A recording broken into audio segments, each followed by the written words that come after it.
Freddy Krueger had already burned his way into pop culture, but by 1987, fans wanted the terror, not the confusion. Dream Warriors aimed to bring the franchise back to its roots, but did it live up to the dream or fall back deeper into the nightmare?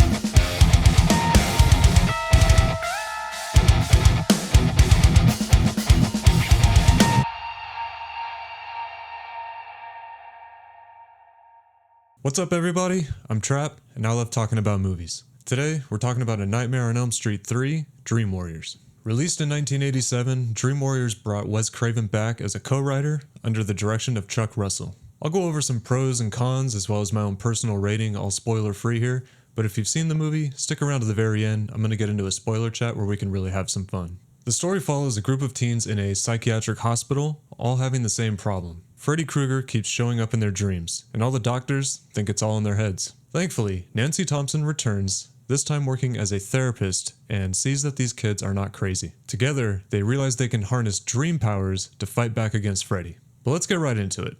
The good stuff.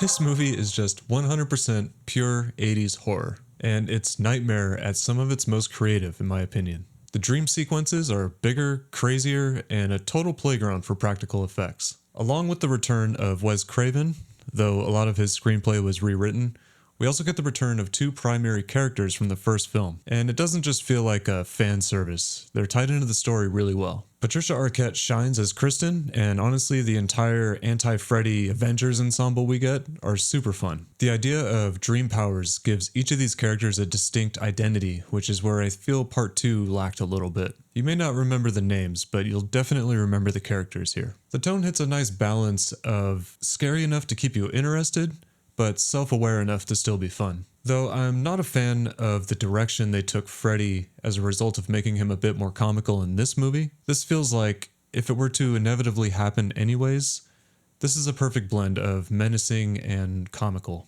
This film is honestly stuffed with memorable moments and visuals. We get some amazing practical effects here that still look great today. And now, the bad stuff.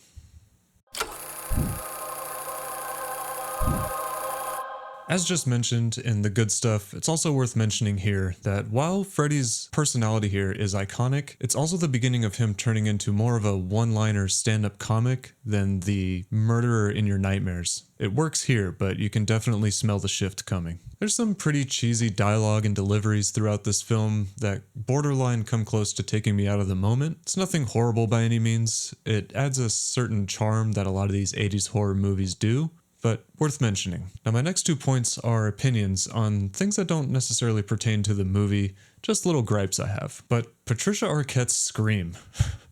She's a great actress and her delivery is great. I'm not saying anything negative about her or her skills. It's just the pitch of her scream. It does something to my brain that I don't like. It happens a lot in this film, and it's honestly one of the only things I dislike about rewatching this film. And also, nothing to do with this film here, but I've read and heard what Wes Craven wrote for his version of what the movie could have been, and I want to see that movie. I'm glad that we have Dream Warriors. I wouldn't trade it, but Wes really wanted to take this to a darker place, and that's where I like my horror to go. For me, Dream Warriors is a fantastic sequel, and likely the sequel that fans at the time were wanting. It's bold, imaginative, and full of unforgettable moments. It truly feels like a lot of care was put into this film. I'm going to give this film a 4.5 out of 5. It's right up there with the original for me. If you were to ask me on certain days when I'm in a certain mood, I may actually prefer this one to the original as a whole viewing experience. But hey, that's just me. What did you think of Dream Warriors? Is this peak Freddy, or do you prefer a darker Freddy like we had gotten before? Drop your thoughts in the comments down below. Let's talk about this. If you're new here, welcome. If you enjoyed this, please like and subscribe. It would really help this brand new channel grow. I'd really appreciate it. Okay, I'm gonna get into spoilers here. So if you haven't seen the movie, you're nuts. But seriously, just go watch it, come on back, and we can have some more fun with it. But there's your warning. Alright, let me start by saying I'm an idiot. Back in my review of the first one, I said something along the lines of, I wonder why Freddy doesn't do more kills, staging them as suicides. I promise I wasn't inebriated. These first 3 films are the ones that I'm most familiar with. Apparently I had a humongous brain fart that day. I know I was thinking of the kills and these powers and such, but apparently I totally disregarded the fact that that's essentially the entire setup and theme to this film. I'm dumb. Now I'm dumb in public. Anyways, we're very quickly introduced to our new lead, Kristen, and Freddy quickly tries to kill her and make it look like a suicide. She's sent off to a psychiatric institution where we meet the rest of our characters. One of whom gets killed by Freddy in a truly disturbing sequence where Freddy kills him and makes it look like a suicide. Think ahead, think ahead. But that scene is definitely one that stuck out to me. The way he's being controlled like a puppet with his insides coming through his forearms. Yes. More of that, please. Yes.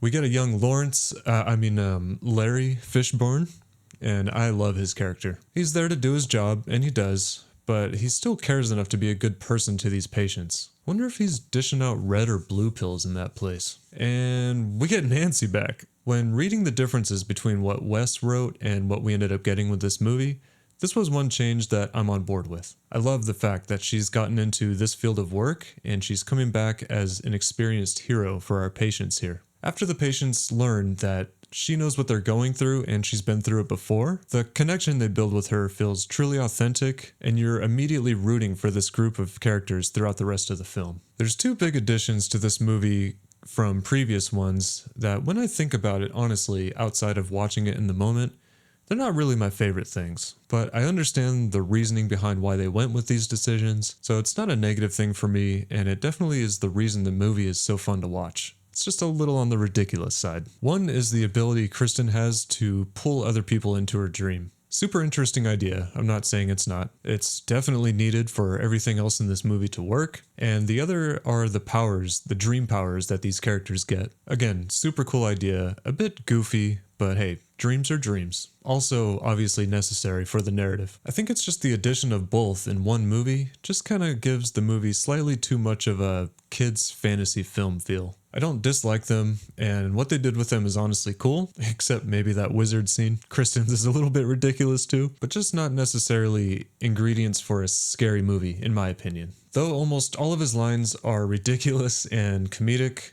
I've got to say my favorite character is Kincaid. When you first meet him, he's quiet and angry, rightfully so, and you immediately feel like if anyone in this movie is gonna back out or spoil a plan later on, it's gonna be that guy. Then he just turns into this, let's crush this guy, all on board hero. Kincaid's awesome.